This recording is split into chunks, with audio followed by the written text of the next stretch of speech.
Hello, welcome back to chapter 14 of Where the Red Fern Grows. Let's take a little breather after what just happened to Rainy and Ruben and Billy and ugh, so awful. I had to move the raccoon away from me. I think I might be allergic to a raccoon. I keep coughing when Woodrow is next to me, so that's not something they typically test for during allergy tests. But I'm starting to feel like I might be allergic to him. So he's by my side. Don't worry. He's just not up at my head and my face where I'm breathing in his fur. So, what we're getting into with this chapter is Grandpa is entering Billy into a championship coon hunt competition. On your study guide, there are certain steps that Grandpa has to take for Billy to go to this competition. So, I want you to, when you get to those steps, I'll point them out to you. I'll point out the first one anyway. Hit pause, write it down. Listen some more, hit pause, write it down. So, that is the biggest thing that you're doing for this championship coon hunt for chapter 14. When we get to when we get to chapter 15, that's when you will talk about the beauty contest. There's also a couple steps left over in chapter 15, and you'll talk about the rules. But for now, we're just focusing on what steps does Billy need to take and Grandpa to go to the championship coon hunt competition. So a whole different mood and tone with this chapter, which is a good thing. That last chapter was pretty rough. All right, here we go. My nose is itching. It's the raccoon. It's Woodrow. Here we go. Chapter 14 of Where the Red Fern Grows. A few days later, on his way back from the mill, one of the Hatfield boys stopped at our place. He told me my grandfather wanted to see me. It was unusual for Grandpa to send for me, and it had me worried. I figured that he wanted to talk about the death of Reuben Pritchard. I always enjoyed talking to my grandpa, but I didn't want to talk about Reuben's death. Every time I thought of him, I lived the terrible tragedy all over again. After a practically sleepless night, the next morning I started for the store. I was walking along deep in thought when little Anne zipped by me. She was as happy as a young gray squirrel. She wiggled and twisted, and once she barked at me. I looked behind me. There was old Dan trotting along. He stopped when I turned around. Little Anne came up to me. I scolded them and tried to explain I wasn't going hunting. I was just going to the store to see what my grandpa wanted. They couldn't, or didn't, want to understand. I picked up a small stick and slapped my leg with it. In a deep voice, I said, "Now go home, or I'm going to wear you out." This hurt their feelings. With their tails between their legs, they trotted side by side. They started back. Every little way, they would stop and look back at me. It was too much. I couldn't stand it. I began to feel bad all over. "Well, all right," I said. "Come on, you can go. But Dan, if there are any dogs around in that store and you get in a fight, I won't take you hunting for a whole year, and I mean that." Although I knew I didn't. They came running, tickled to death. Little Anne took one of her silly spells and started nipping at the long red tail of old Dan. Not getting any reaction from him, she jumped over him. She barked at him. He wouldn't even look at her. She ran around in front of him and lay down in the trail, acting like a cat ready to spring. Stiff-legged, he walked up close to her, stopped, and showed his teeth. I laughed out loud. I knew he wouldn't bite her any more than he would bite me. He was just acting tough because he was a boy dog. After several attempts to get him to play, little Anne gave up. Together, they started sniffing around in the underbrush. As I walked up in front of the store, Grandpa hollered at me from the barn. I walked over to him. Right away, he wanted to know all about Reuben's accident. He listened while I told the whole story over again. After I had had my say, Grandpa stood looking down at the ground. There was a deep frown in his face and a hurt look in his eyes. His quietness made me feel uneasy. He finally raised his head and looked at me. What I could see in his friendly old face tore at my heart. It seemed that there were more wrinkles than I had ever seen before. His uncombed, iron gray hair looked almost white. I noticed that his wrinkled old hand trembled as he rubbed the wire stiff stubble on his chin. In a low voice that quivered as he talked, he said, "Billy, I'm sorry about all of this. Truly sorry. I can't help but feel that in some way it was my fault." "No, Grandpa," I said, "it wasn't your fault. It wasn't anyone's fault. It just happened and no one could help it." "I know," he said, "but if I hadn't called Reuben's bet, nothing would have happened. I guess when a man gets old, he doesn't think straight. I shouldn't have let those boys get under my skin." "Grandpa," I said, "Reuben and Rainey would get under anybody's skin. You couldn't help that." "Why, they get under everybody's skin that gets close to them." "Yes, I know," he said. But still I acted like a fool. "Billy, I had no idea things were going to turn out like they did, or I wouldn't have called that bet." Wanting to change the conversation, I said, "Grandpa, we won that bet fair and square, but they took my money anyway." I saw the fire come back in his eyes. This made me feel better. He was more like the grandpa I loved. "That's all right," he said. "We'll just forget the whole thing." He stepped over and laid his hand on my shoulder. In a solemn voice, he said, "We won't talk about this again. Now I want you to forget it ever happened, because it wasn't your fault. Oh, I know it's hard for a boy to ever completely forget something like that. All through your life, you'll think of it now and then. But try not to let it bother you, and don't ever feel guilty about it. It's not good for a young boy to feel that way." I nodded my head, thinking if people would just stop questioning me about Reuben's death, maybe I could forget. Grandpa said, "Well, the accident wasn't the only thing I wanted to talk to you about. I've got something else, something I think will help us both forget a lot of things." The twinkle in Grandpa's eye reminded me of what my father had said. "Seems like that old man can cook up more deals than anyone in the country." I didn't care how many deals Grandpa cooked up. He was still the best grandpa in the whole wide world. I had a grandpa like that. Pop. Just the best. Absolute best. "What have you got?" I asked. "Come over to the store," he said, "and I'll show you." On our way over, I heard him mutter, "I hope this doesn't turn out like the ghost coon hunt." On entering the store, Grandpa walked to the post office department and came back with a newspaper in his hand. He spread it out on the counter.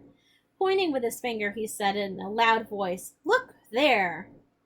I looked. In large black letters it read, "Championship Coon Hunt to be held." My eyes popped open. Again I read the words.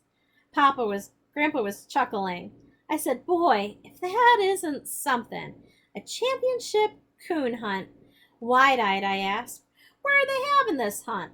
And what does it have to do with us?" Grandpa was getting excited. Off came his glasses and out came the old red handkerchief.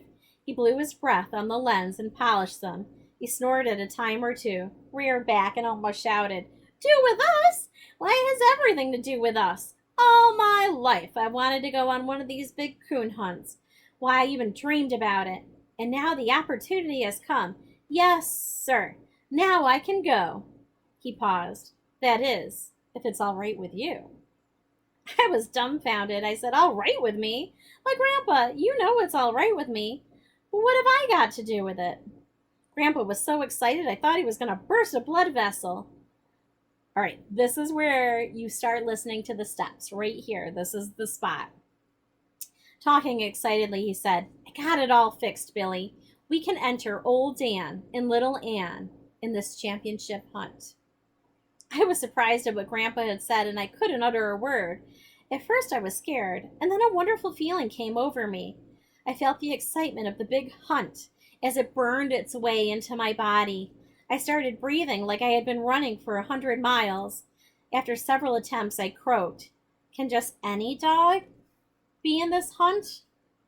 Grandpa almost jumped as he answered, "No, sir, not just any hound can be entered. They have to be the best, and they have to be registered, too." So there's two things. They have to be the best hounds. They have to be registered. He started talking with his hands, pointing to a chair, and he said, "Sit down. I'll tell you all about it." Grandpa calmed down a little and started talking in a very serious voice. "Billy," he said, "it takes some doing to have a set of dogs entered in this hunt. I've been working on this for months. I've written letters on top of letters. I even had several good friends in town helping me. You see, I've kept a record of all the coons your dogs have caught, and believe me, their catch is up there with the best of them. Now I have already paid the entry fee, and everything is fixed. All we have to do is go." So Grandpa, remember Billy? I think it's in must be chapter 10. He mentions that every time he brings a coon hide into the store, Grandpa marks something down. And Billy's like, "I don't know what it is. It doesn't matter to me. I have my dogs." So that's what Grandpa was doing. He was documenting every coon hide that Billy had brought in. And that was needed to enter the competition.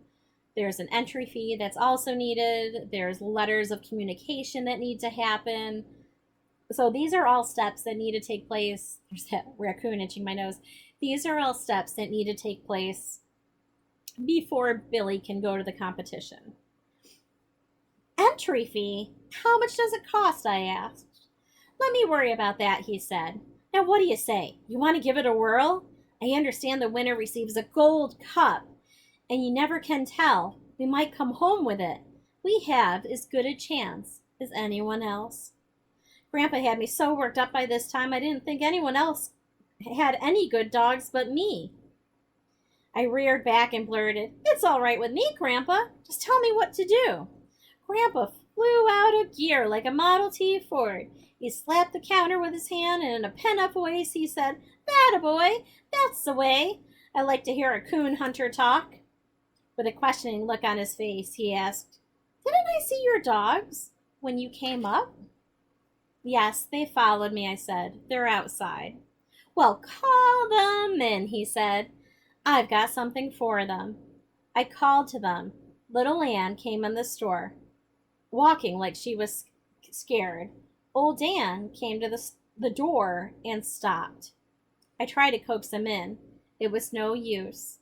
My dogs, never being allowed in the house, were scared to come in. Grandpa walked over to a hoop of cheese, so like one of those big circular things of cheese. Grandpa walked over to a hoop of cheese and cut off 2 chunks about the size of my fist. He walked out the door, talking to old Dan. "What's the matter, boy?" he said. "You scared to come in? Well, that shows you're a good dog." He handed him a piece of the cheese. I heard it rattle in his throat as he gulped it down.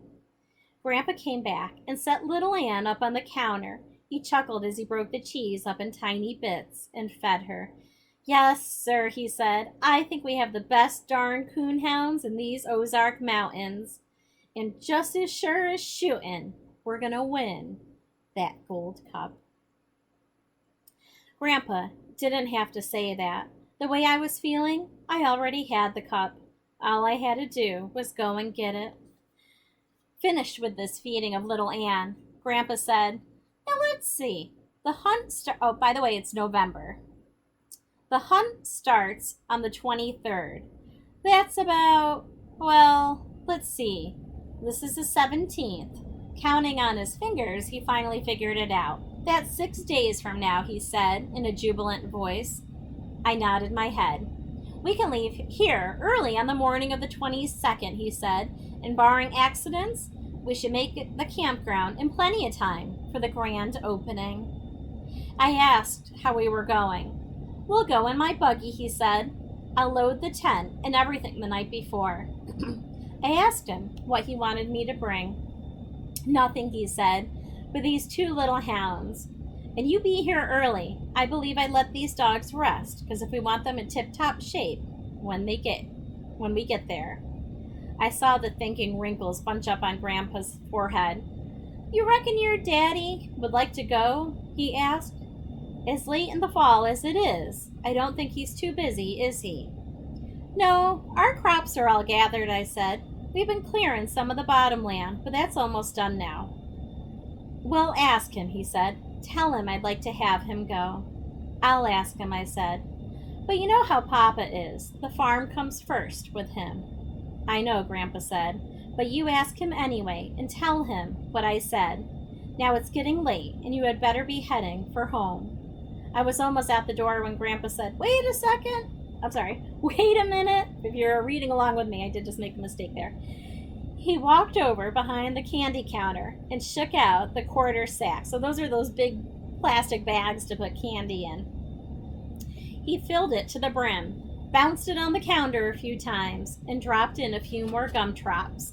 With a twinkle in his eye and a smile on his face, he handed it to me, saying, Save some for your sisters.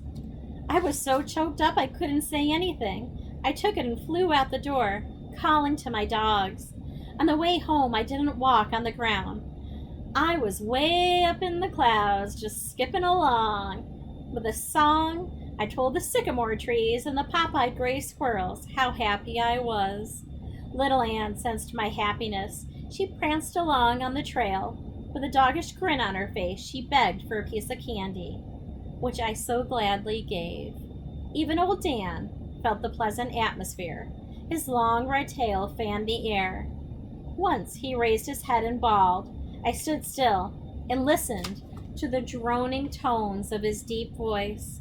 The sound seemed to be trapped for an instant in the thick timber.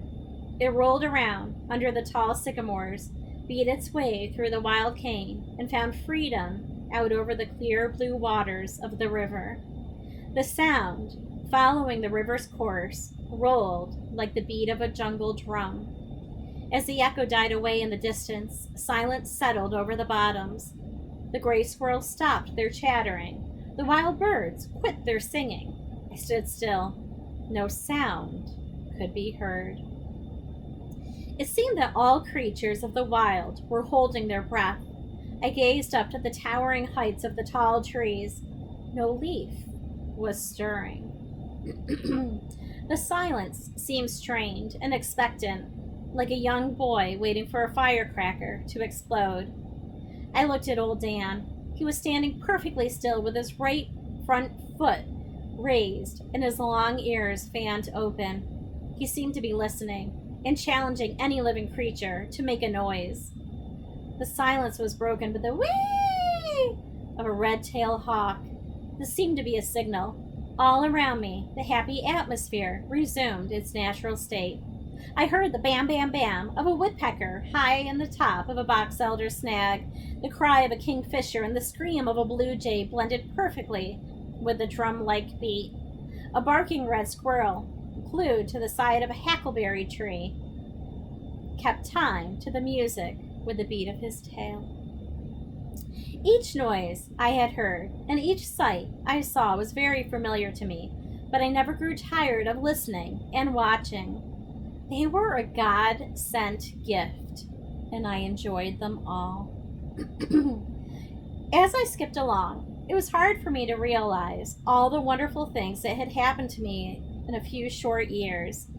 I had two of the finest little hounds that ever bawled on the trail of a ring-tailed coon. I had a wonderful mother and father and 3 little sisters.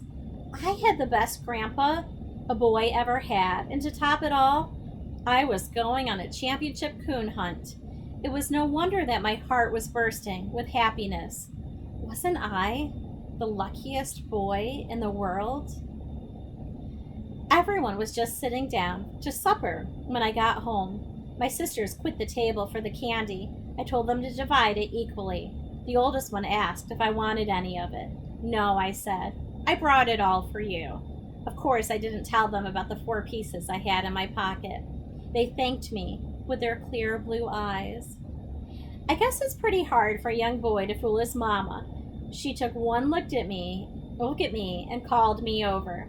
She ruffled up my hair, kissed me, and said, "If my little boy's eyes got any bigger, they're going to pop right out of his head. Now tell me, what are you so happy about?" Before I could say anything, Papa chuckled and asked, "What's going on between you and your grandpa? What are you and that old man cooking up now?" As fast as I could talk, I started telling them about the big coon hunt. I told them how Grandpa had been working to have my dogs entered and how he had already paid the entry fee. Catching my breath and looking at Papa, I said, "We're going in his buggy, and he wants you to go." I waited in silence for his reply. Papa sat there, staring off into space, sipping his coffee, and saying nothing. I knew he was thinking. In the silence, I was sure I could hear my heart thumping. I said, "Papa, please go. We'll have a lot of fun, and besides, the winner receives a big golden cup." He scratched his head and said, "Billy, I'd sure like to go, but I don't see how I can with all this work around here." I was beginning to think that Papa wasn't going to go, and then Mama started talking. "Work," she said. "Why, all the work is practically done. I don't know of one thing you couldn't put off for a few days. Why don't you go? You haven't been anywhere since I don't know when." "It's not only the work I'm thinking of," Papa said. "It's you and the girls." "Why, don't worry about that, the girls and me," Mama said. "We'll be all right. Besides, it'll be several months yet before I need any help." When Mama said this, it dawned on me. I had been so busy with my coon hunting, I hadn't noticed anything unusual. Mama's tummy was all swelled up. She was going to have a baby. I felt guilty for not having noticed. I went over and put my arms around her and kissed her. Papa spoke up. "It's sure going to be a big hunt," he said. "I heard something about it up at the store one day. Grandpa said there would be hunters there from everywhere," I said, "and some of the best coon hounds in the country." "Do you think you have a chance to win the cup?" Papa asked. I started to answer him when a little one piped up. "They can't beat old Dan and little Aunt," she said. "I just bet they can't." Everyone laughed at her serious remark. I would have kissed her, but she had candy, cornbread, and molasses all over her face. I told Papa I didn't know how good those dogs were, but there was one thing I did know. If they beat mine, they would have to hunt harder than they ever had before. After I had had my say about the dogs, a silence settled over the dining room. Everyone was looking at Papa and waiting for his answer. I saw a pleased smile spread over his face. He stood up. "All right, I'll go," he said. "And by golly, we'll bring back that gold cup too." My sisters started clapping their hands and squealing with delight. A satisfied smile spread over my mother's face. At that moment, I'm sure no boy in the world could have been happier than I. Tears of happiness rolled down my cheeks, and Mama wiped them away with her apron. In the midst of all the excitement, my little sister, not saying not a word, climbed down from her chair. No one said anything. I just watched her. Still clutching a spoon in her little hand, she came around the corner and walked up to me. Looking down at the floor in a bashful voice, she said, "Can I have the gold cup?" Putting my finger under her sticky little chin, I tilted her head up. I smiled as I looked into her clear blue eyes. I said, "Honey, if I win it, I'll give it to no one but you." Oh, he's such a good big brother. I had to cross my heart and hope to die several times before she was satisfied. Back in her chair, she gloated over the others. "You just wait and see," she said. "It'll be all mine. Nobody's but mine, and I'll put my Banty eggs in it." "Silly, you don't put Banty eggs in the gold cup," the oldest one said. "They're just made to look at." So, gold trophy. That night, I dreamed about gold cups, little red hounds, and coons as big as rain barrels. Once I woke myself up, whooping to my dogs. The next few days were busy ones for me. Knowing that Papa and I would be gone for several days, I did everything I could to make things convenient for Mama. I chopped a large pile of wood and stacked it close to the kitchen door. To make it easy for her to feed our stock, I cut some poles from the hillside and boxed up one of the stalls in the barn. I filled it full of hay so she wouldn't have to climb the ladder to the loft. Papa laid down the law to my sisters about being good and helping Mama while we were gone. The day before we were to leave, I was as nervous as a June bug in a hen house. Excuse me. The days seemed endless. A few of the miserable hours were spent talking to my dogs. I told them about the big hunt and how important it was. Now, if you don't win the Golden Cup, I said, I won't be mad because I know you will do your best. Old Dan wouldn't even look at me and paid no attention to what I said. He was sulking because I hadn't taken him hunting. When I talked to little Anne, it was different. She listened and seemed to understand everything I said. I dreaded to go to bed that night. I thought sleep would be impossible. I must have been more tired than I thought I was. I fell asleep almost immediately. Old Red, our rooster, woke me at daybreak, crowing his fool head off.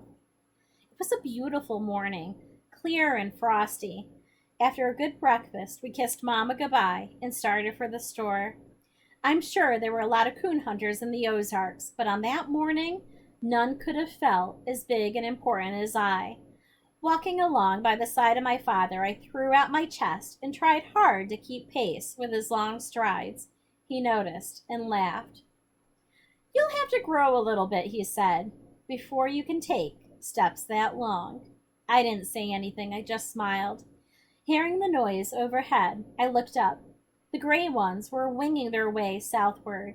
I listened to their talking and wondered what they were saying. Looking to the mountains around us, I saw the mysterious artist who comes at night and had paid us a visit. I wondered how he could paint so many different colors in one night: red, wine, yellow, and rust. My dogs were trotting along in front of us. I smiled at the way their hindquarters shifted to the right. Little Anne would jump and bounce and try to get old Dan to play, but the solemn old boy just jogged along, heedless of everything. You know, Papa said, she doesn't act like a hound.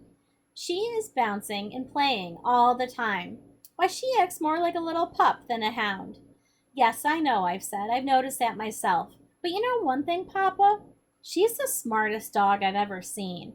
Why, some of the things she does are almost unbelievable. Yes, I know, said Papa, but still it's strange, very strange. There's only one thing wrong with her, Papa, I said. Yeah, what's that? He asked. You won't believe it, I said, but she's gun shy. Gun shy? How do you know she's gun shy? Papa asked. I didn't know for a long time, I said, until one day I was out hoeing corn down in the field by the old slough. She and old Dan were digging a bank after a groundhog. Across the river, some fishermen started shooting a gun. It scared little Anne, and she came running to me, shaking all over. Aw, Papa said, maybe you just thought she was scared. No, I didn't, Papa, I said. It happened again at the store one day. Grandpa shot a chicken hawk. When the gun went off, it scared her half to death. No, she's gun shy, all right.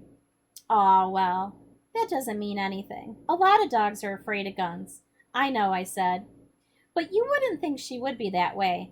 I believe if I had a gun of my own, I could break her of being gun shy. Papa looked at me. He said, from what your mother says, you won't be getting a gun for some time now. Yes, I know, I said. Okay, I didn't put it as a study guide question, but just keep it in your mind. She is gun shy, and if she hears a gun, she will run to Billy. So stick it there, keep it there, remember it. When we reached the store, we saw the team was already hitched to the buggy, meaning the team of horses, hitched to the buggy, and was standing in front of the store. Grandpa had loaded the tent and several boxes of groceries. I had never seen him in such high spirits. He slapped Papa on the back, saying, I'm sure glad you could come with us. It'll do you good to get out once in a while. Papa laughed and said, it looked like I had to go, or have everyone in the family mad at me. Looking in the buggy, I saw my axe. I didn't think I ever wanted to see it again, but for some reason, it didn't look like I thought it would. There was no blood on it, and it looked harmless enough, laying there, all clean and bright. Grandpa saw me looking at it, and he came over. I kept it a few days, he said, just in case the marshal wanted to ask some questions. Everything seems to be all right now, and we may need a good axe on this hunt. Grandpa sensed how I felt about the axe. He waited in silence for my answer. The excitement of the hunt was so strong in me, even the sight of the axe brought back only a fleeting remembrance of Reuben's accident. I said, "Yes, we will need one. Besides, it's a good axe." Sorry, I lost my spot for a second. Besides, it's a good one, and there's no use in throwing it away. Grandpa laughed, reached over, and screwed my cap around my head, saying, "That's the boy. That's what I wanted you to say. Now you better go to the barn and get some hay and make a bed in the buggy box for your dogs." "Ah, Grandpa," I said, "they can walk. They don't ever get tired. Besides, they're used to walking." "Walk?" Grandpa almost shouted. "They're not gonna walk, no sir, not if I can help it. You want them to be footsore when we get there?" Papa chuckled and said, "We can't win a gold cup with two sore-footed hounds, can we?" "Of course not," Grandpa said. "Now you go and get that hay like I said." As I turned to go to the barn, I couldn't help but smile. It made me feel good to have my papa and Grandpa so concerned about my dogs. I had taken only a few steps when Grandpa said, "Oh, wait a minute." I stopped and turned around. Walking up to me and glancing toward the house as he did, he whispered, "In that empty kraut barrel in the harness room, there's a jug of corn liquor. Cover it up in the hay so your grandma won't see it, and bring it back with you." With a twinkle in his eye, he said, "You can never tell when we'll need some medicine." Okay, so this is during a prohibition and alcohol is illegal. So it is illegal for them to have it, but that's why they're sneaking it in. I knew my father wouldn't drink any of the liquor, but if Grandpa wanted to take it along, a whole barrel, it was all right with me. Just when I thought we were ready to leave, Grandma came bursting out. This is the first time we see Grandma in the whole book. Grandpa got nervous. He whispered and asked, "Did you hide the jug good?" I nodded my head.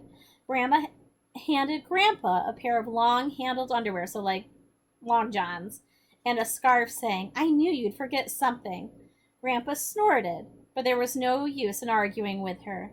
She started picking around in the groceries, asking about salt, pepper, and matches. "Nanny, we've got everything," he said. "You think I'm a baby and don't know how to pack a grub box." "A baby?" Grandma snorted. "Why, you're worse than a baby. At least they have a little sense. You don't have any at all. An old codger like you out chasing coon and all over the hills." At her biting remark, I thought Grandpa was going to blow up. He snorted like Daisy or Milk Cow when she had seen a booger. That's such a funny sentence. I'd laugh every time I have to read it. I crawled up in the buggy box with my dogs and hung my feet out. Grandma came over and asked me about warm clothes, and I told her I had plenty. She kissed me goodbye, and we were on our way. Yay! So they're on their way to the coon hunt competition. It's so exciting. I love this series of chapters. This really goes from 14, 15, 16, 17, and 18 up to the very, very end of chapter 18. So this is a long, important part of the book. So a lot of stuff happens, a lot of action. It's just awesome. So I will see you soon. I miss you. Bye.